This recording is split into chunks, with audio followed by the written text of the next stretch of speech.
Hai, assalamualaikum warahmatullahi wabarakatuh. Selamat datang lagi di channel YouTube saya, Rindu Family. Untuk vlog kali ini kontennya masih berkaitan dengan perdapuran ya teman-teman ya. Saya ingin berbagi resep untuk membuat risoles ekonomis.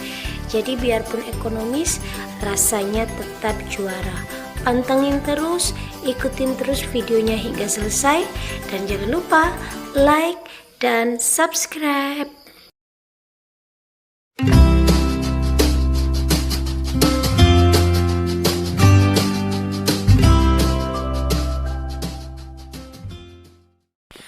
Langsung aja ke bahan-bahannya. 500 gram tepung cakra, dan ini saya beri sejumput garam, 1 butir telur,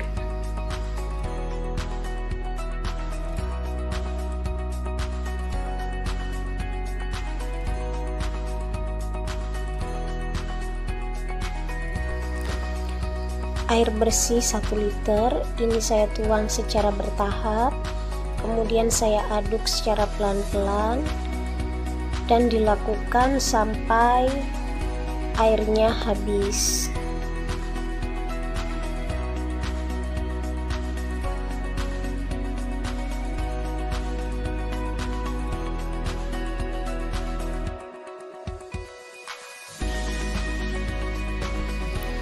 Ini tadi saya lupa untuk mencampur 2 sendok makan tepung tapioka atau tepung kanji atau sagu, sesuai tempatnya berbeda-beda nama panggilannya.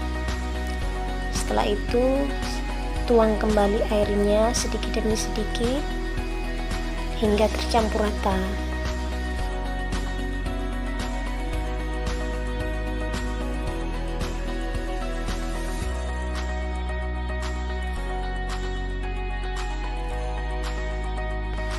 Pastikan tidak ada tepung yang bergerindil ya teman-teman.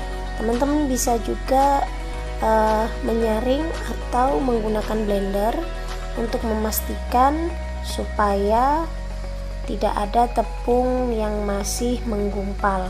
Kemudian masukkan 2 sendok makan minyak goreng.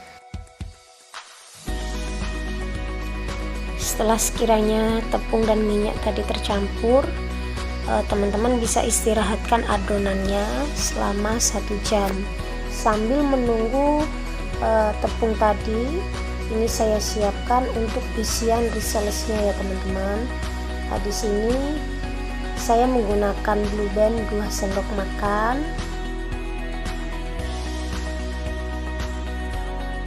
setelah itu masukkan 1 buah bawang bombay, masak hingga aromanya benar-benar harum.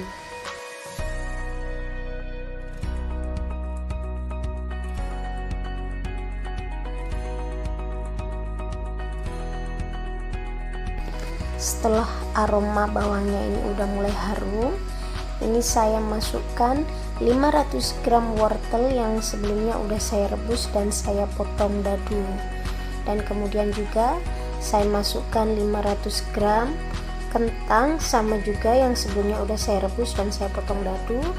Ini saya aduk-aduk dulu supaya tercampur rata, dan setelah itu saya masukkan untuk penyedapnya ya teman-teman ya. Di sini saya menggunakan 125 gula pasir, 1 bungkus lada bubuk, dan 1 sendok teh garam. Jadi untuk risoles ini rasanya cenderung ke pedas manis ya teman-teman ya.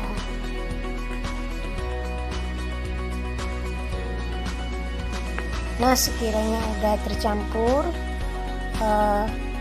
saya masukkan 1 butir telur dan kembali saya aduk.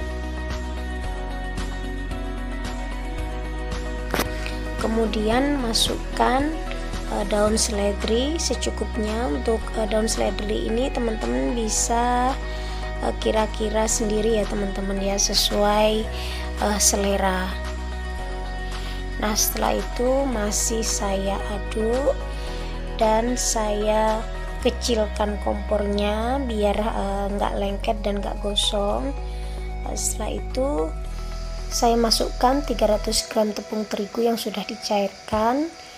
Setelah itu saya tambah lagi airnya sedikit dan terus diaduk supaya tepungnya itu tidak bergerindil, teman-teman.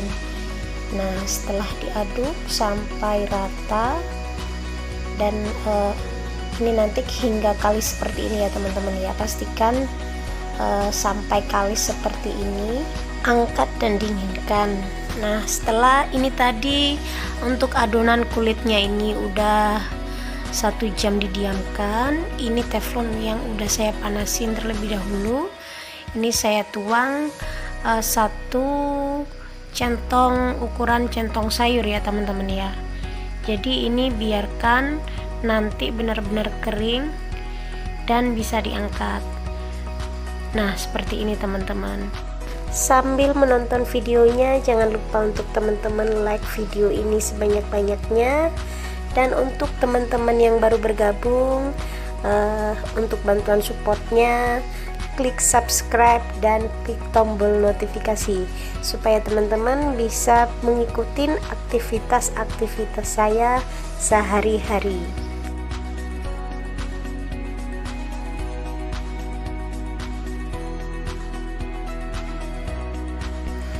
Untuk hasil kulitnya seperti ini ya teman-teman ya. Udah pasti ini tidak lengket, lembut, dan tidak ada hasil yang mengecewakan. Untuk mengetes hasilnya, ini saya kasih contoh untuk 1 lembar kulit risolnya seperti ini ya teman-teman ya. Dan saya remas. Nah, hasilnya sudah terbukti ya teman-teman ya. Jadi untuk bahan-bahan ini cocok, rekomen untuk teman-teman yang mau ingin jadikan ide usaha ataupun untuk membuat cemilan sendiri di rumah.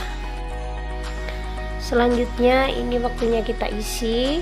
Sebelumnya saya siapkan 2 butir kuning telur dan dikocok lepas. Jangan lupa untuk sejumput garam ya teman-teman ya.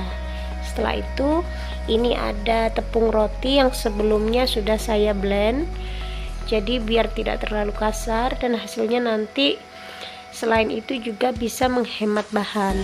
Nah, ini sudah saya ambil 1 lembar kulit risol. Untuk isiannya sesuai selera juga ya teman-teman ya.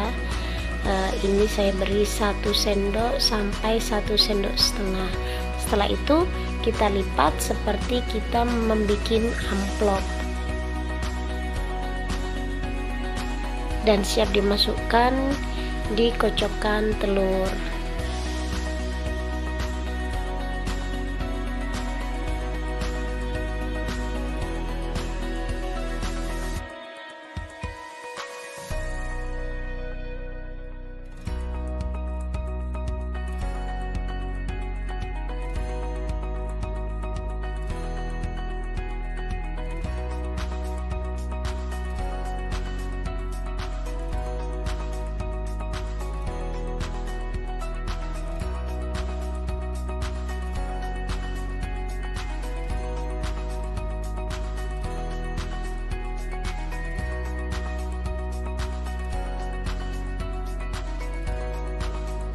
Setelah berendam di kocokan telur tadi, ini sebelum dimasukkan di tepung roti saya tiriskan terlebih dahulu ya teman-teman. Jadi waktu masuk di tepung roti itu tidak basah dan tidak lengket ke sesama risolnya seperti ini.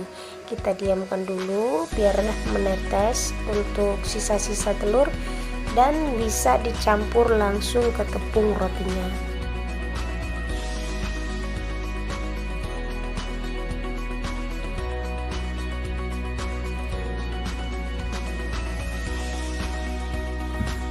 Nah, ini setelah semuanya terisi, sebelumnya saya masukkan terlebih dulu ke dalam freezer kurang lebih 30 menit bertujuan nanti apabila sudah digoreng, untuk rontokan dari tepung rotinya tidak terlalu banyak ya teman-teman ya.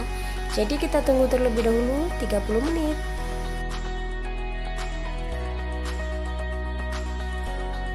Oke, lanjut ke tahap menggoreng.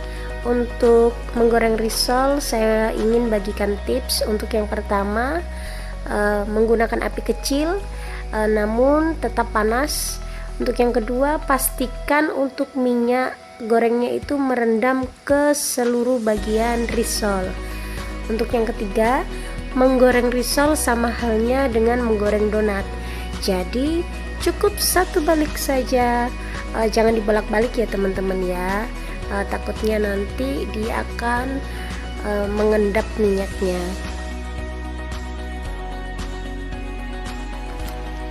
Nah, ini hasilnya ya teman-teman ya. Setelah warnanya sudah kuning merata, siap diangkat dan dinginkan. Setelah itu lakukan menggorengnya hingga selesai.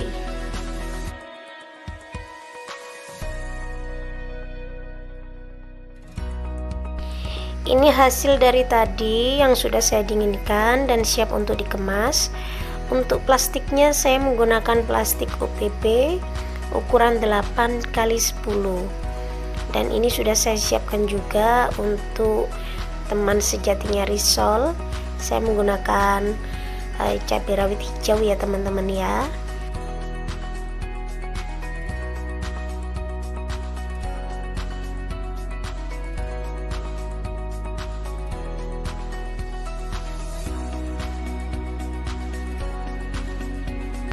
Untuk bahannya mudah, simple, ekonomis, jadi bisa teman-teman contoh untuk jadikan ide usaha.